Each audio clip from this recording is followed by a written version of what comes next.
and don't forget to vote. bbcmusic.ca/top20. I'm Nabba Duncan. I'll see you later. Bye!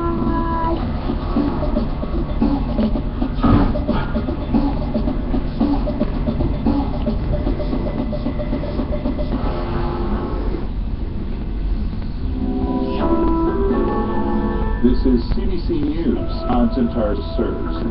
A long-buried deposition made by Bill Cosby is now revealing the extent of his pursuit of young women to give drugs to and have sex with. Paul Hunter has more from Washington. For those still unsure who to believe, comedian Bill Cosby, or the more than a dozen women who say he drugged and sexually assaulted them, there are now Cosby's own words for guidance in specific, ugly detail. The full deposition from Cosby in a civil suit against him, filed by an Ontario woman years ago, of Cosby answering questions from her lawyer on the allegation he gave her powerful sedatives and then assaulted her. He had the drugs, Cosby said, quote, just in case, and used them, he testified, quote, the same way a person would say, have a drink. What made him think he'd be given consent for sex, said Cosby, quote, I'm a pretty decent reader of people and their emotions in these romantic sexual things, whatever you want to call them, end quote. Most of the alleged assaults happened so long ago, Cosby may not face criminal charges. Many of the women say they're coming forward only now because of earlier fears of speaking out. Paul Hunter, CBC News, Washington. The Obama administration has sent the U.S. Congress the international agreement designed to prevent Iran from developing nuclear weapons. The deal faces stiff opposition among many Republicans who control both houses of Congress. Tom Bateman has more from Washington.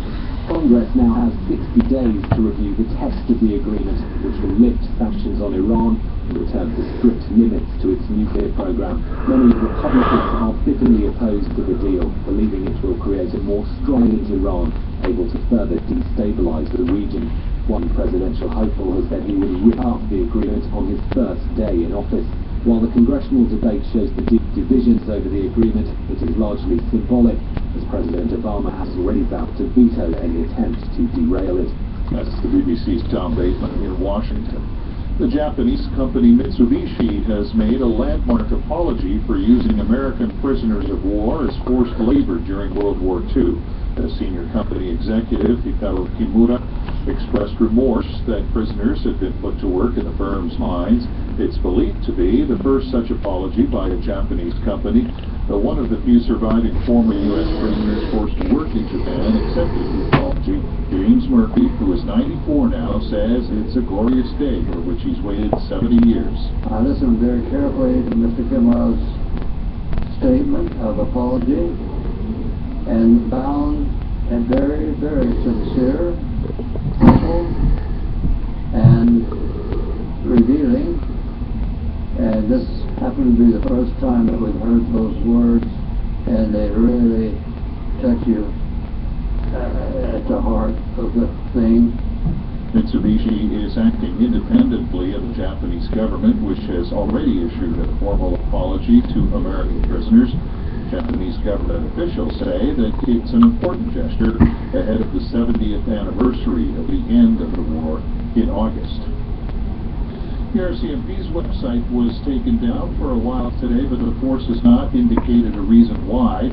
The issue with the website comes a day after the cyber group Anonymous vowed to target the force to raise awareness about an RCMP officer involved in a fatal shooting in D.C. Police in Dawson Creek shot and killed the man last Thursday, who they say refused to comply with instructions from officers. Some posters on social media saying he was a member of Anonymous. And finally, Canada's Rosie McLennan has won gold in the women's trampoline competition at the Pan Am Games. The reigning Olympic champion thrilled the near-capacity crowd at the Toronto Coliseum with a score of 53.560. Teammate Karen Coburn of Stouffville, Ontario, won the bronze. McLennan, a Toronto native, also won the Pan Am title 4 years ago in Guadalajara, Mexico. And that is CBC News. I'm Centaur Sirs.